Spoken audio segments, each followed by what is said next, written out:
Hello, good afternoon, everyone. Welcome to daily current affair class. This class useful for all competitive exams. जैसा कि आज 22 जुलाई है आपकी, तो ये जो आपका सेशन है ये कल तक की न्यूज़ से कंप्लीट किया हुआ है, तो प्लीज़ इस सेशन को पूरा देखिएगा एंड सब्सक्राइब जरूर कीजिएगा। ठीक है, तो चलिए फिर शुरू करते हैं अपने क्वेश्चन नंबर फर्स्ट के साथ। तो क्वेश्चन नंबर फर्स्ट है हमारा,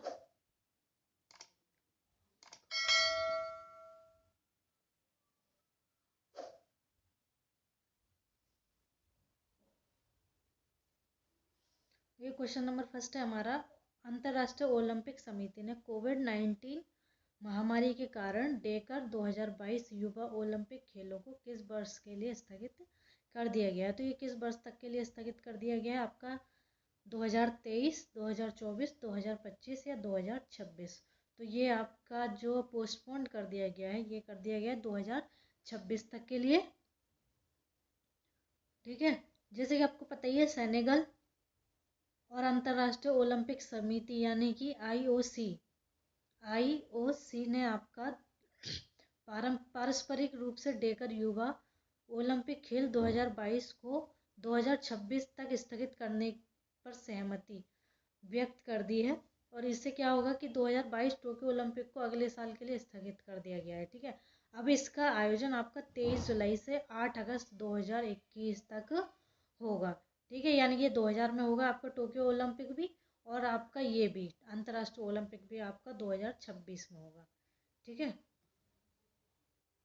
जो कि आपका 2022 में होने वाला था आपका, लेकिन अब कब होगा ये 2026 में होगा। ठीक है, तो चलिए फिर चलते हैं नेक्स्ट क्वेश्चन की तरफ। नेक्स्ट क्वेश्चन हमारा, निम्न में से किसे ग्वेन इफिस प्रेस फ्रीडम अवार्ड 2020 से सम्मानित किया गया है। ये देखिए, शाहिदुल आलम के लिए, मोहम्मद मुशैद के लिए, या आपका दापो ओलोरन योगी के लिए, या अमल क्लूनी के लिए। तो पहले ये है कि आपका जो किया गया है इनको सम्मानित, तो वो है आपके अमन क्लूनी। तो अमन क्लूनी को इसके सबको सम्मानित किया गया है आपका, जिसमें कि अमन क्लूनी को प्रेस की स्वतंत्रता के कारण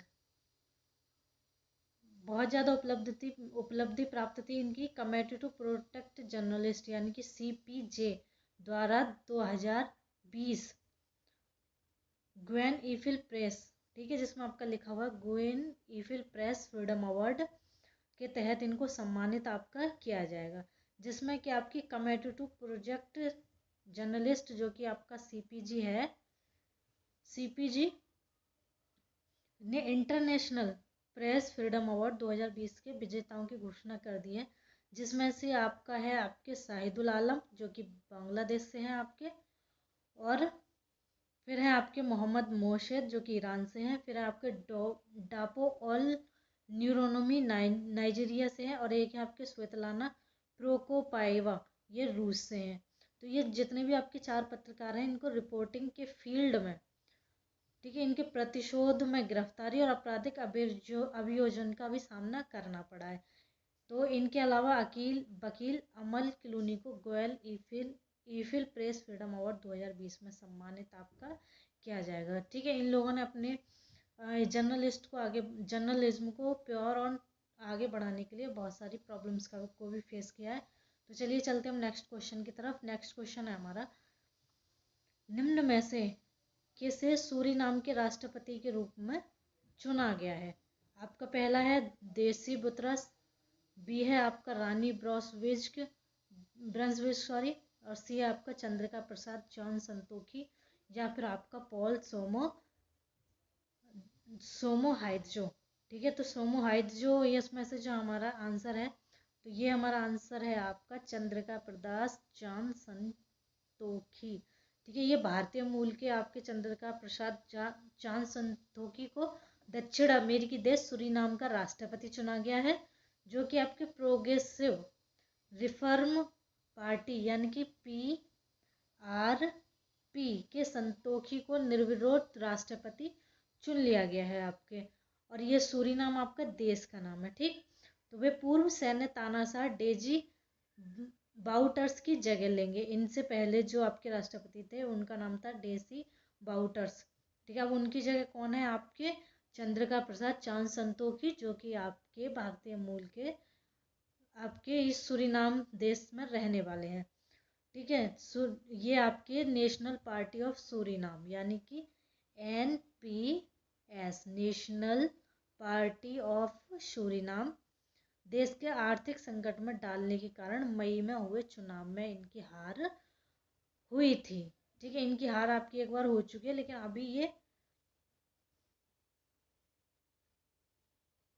आपके राष्ट्रपति सूरीनाम के बनने वाले हैं। ठीक है, चलिए चलते हैं नेक्स्ट क्वेश्चन की तरफ।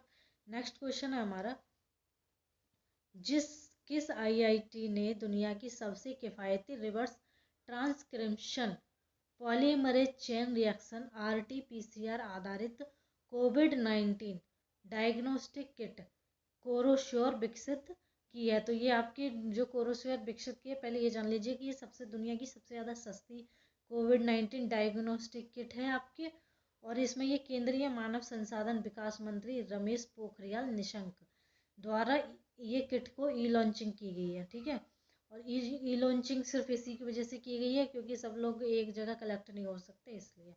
ठीक है, इस किट को Indian Council of Medical Research यानी कि ICMR, Indian Council of Medical Research, और Drug Controller General of India यानी कि DCGR यानी कि Drug Controller of General of India.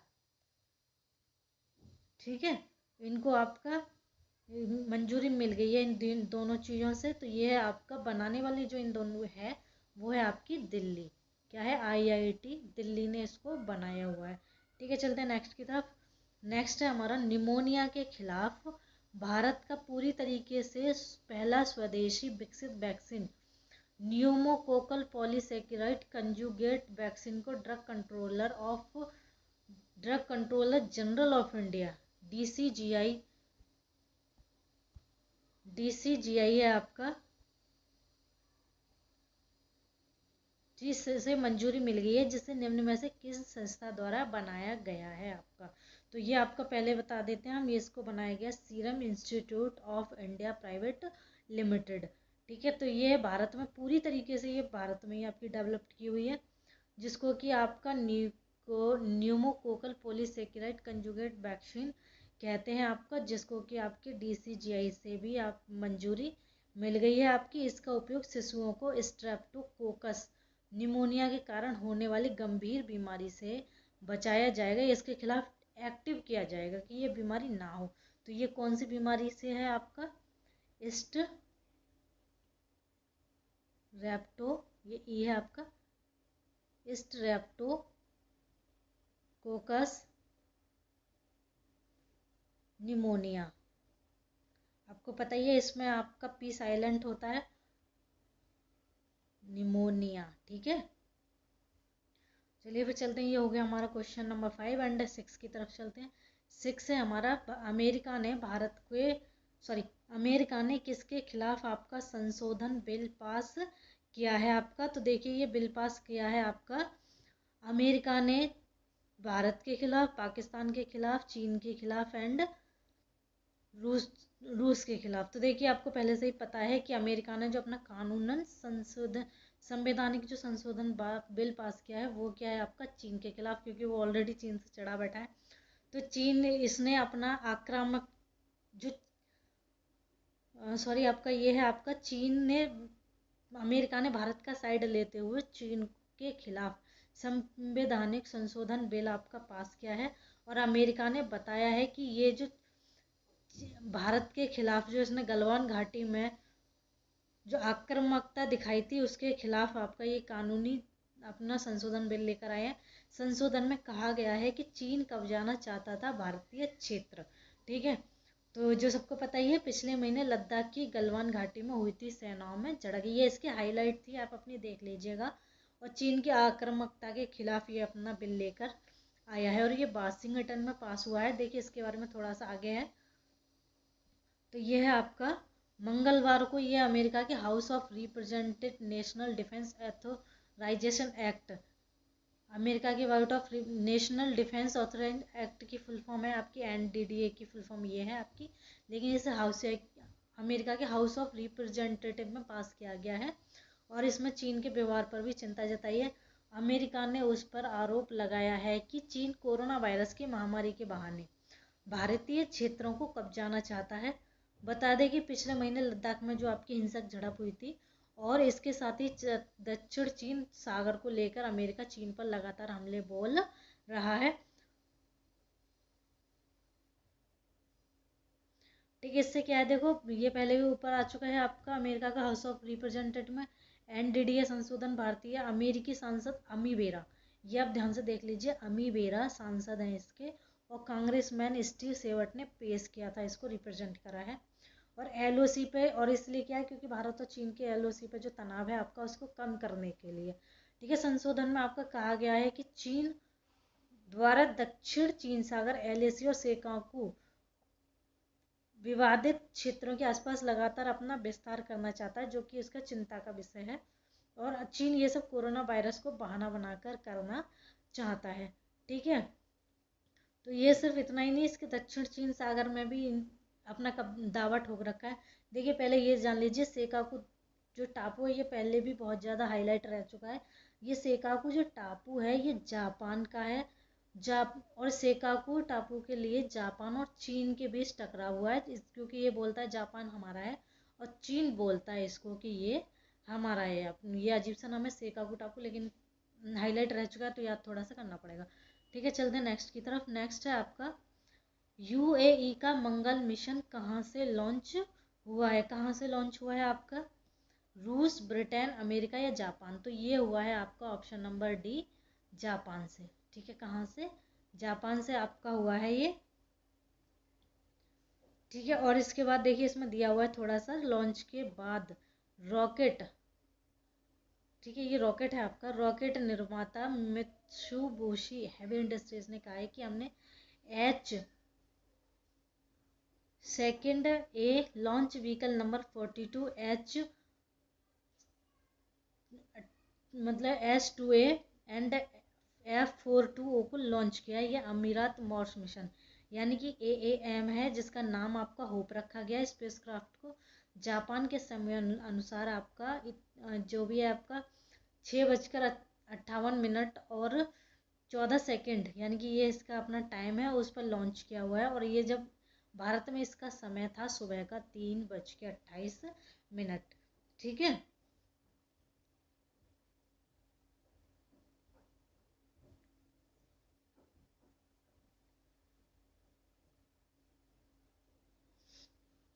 अब देखिए ये इसका UAEN ने जो आपका लॉन्च कराया है वो इसलिए क्योंकि इनकी तरफ ये आपकी टेक्नोलॉजी कम है, तो अपने स्टूडेंट को, अपने बच्चों को प्रोत्साहित करने के लिए इन्होंने जापान की हेल्प से अपना पहला ये मिशन मार्स अपना भेजा गया है। और ये ऐसा करने वाला अरब का पहला देश बन गया है। तो इसके बारे में थोड़ा सा है कि नासा के अनुसार अक्टूबर में मंगल की दूरी जो होती है वो धरती से अपेक्षाकृत 38.6 मिलियन की दूर मिलियन यानी कि इतने मिलियन किलोमीटर कम होगी। यानी कि इसका ये फ़ायदा उठा रहा है क्योंकि इस वक्त में यानी कि अक्टूबर में इस मंगल मिशन की दूरी भारत से थोड़ा कम होती है, इसलिए इन्होंने फ़ायदा उठाया कि तभी पहुंचेंगे जिससे कि हो सकता है सक्सेसफुल हो जाए। और इससे क्या होगा कि और भी जो अरब देश हैं उनको भी इससे प्रेरणा मिलेगी। ठीक है, और इसका जो हमने पहले ही बता चुका है, इसका नाम आपका होप है।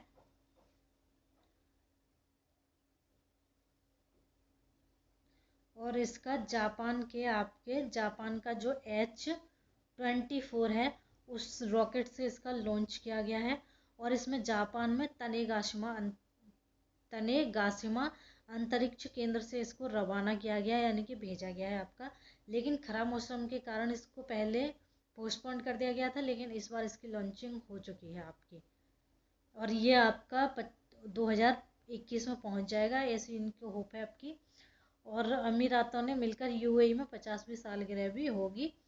इसके बाद ये है एक मंगल वर्ष यानी कि 687 दिनों तक उसकी कक्षा में चक्कर लगाएगा। ठीक है, इसके बारे में थोड़ा और है, आप इसको थोड़ा वीडियो को पॉज करके पढ़ सकते हो। ठीक है, चलते हैं नेक्स्ट क्वेश्चन। नेक्स्ट क्वेश्चन है हमारा बजाज फाइनेंस के चेयरमैन पद से कौन इस्तीफा दे रहे हैं आपके। तो देखिए ये है आपका इस्तीफा कौन दे रहा है।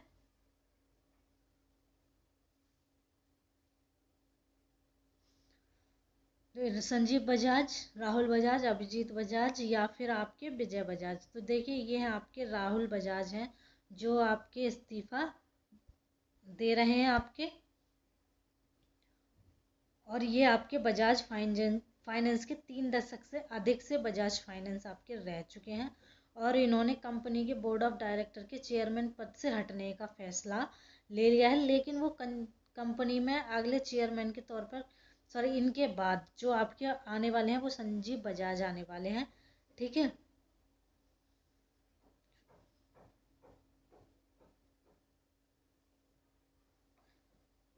तो इनके बारे में थोड़ा सा आगे है, आप इनको जरा देख लीजिएगा।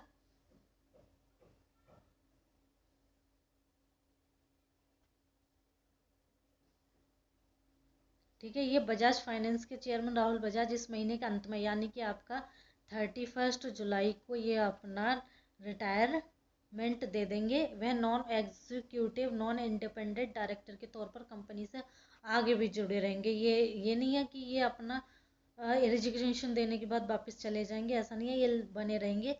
अभी इनका बीसीसीआई पर कंपनी का 6.43% की गिरावट के साथ 3,220 रुपये पर पहुंच गया। जैसे इनको पता चला कि अपनी रिटायरमेंट ले रहे हैं तो इनका मार्केट डाउन हो गया था और ये जून तिमाही में 90.40% गिरी कंपनी का मुनाफा है इतना। और ये जो आपके राहुल बजाज हैं ये पिछले इस बजाज ग्रुप में 50 साल से ये जिम्मेदारी आपकी रिस्पॉन्सिबिलिटी संभाल रहे हैं। इनके बारे में थोड़ी सी एक्स्ट्रा न्यूज है आपको। ठीक है। तो ये होते हैं आपके क्वेश्चन सारे फिनिश आज के लिए, इतने ही है। लेकिन आगे फिर आपको ले कल की क्लास में और ज़्यादा मिलते रहेगी और भी न्यूज़, करंट न्यूज़। तो इसको अपना चैनल को सब्सक्राइब ज़रूर कर दीजिए। And myself Menka Rajput, I want आपसे इजाज़त लेना चाहेंगे। तो चलिए चलते हैं। And thank you so much for watching this video. Have a good day.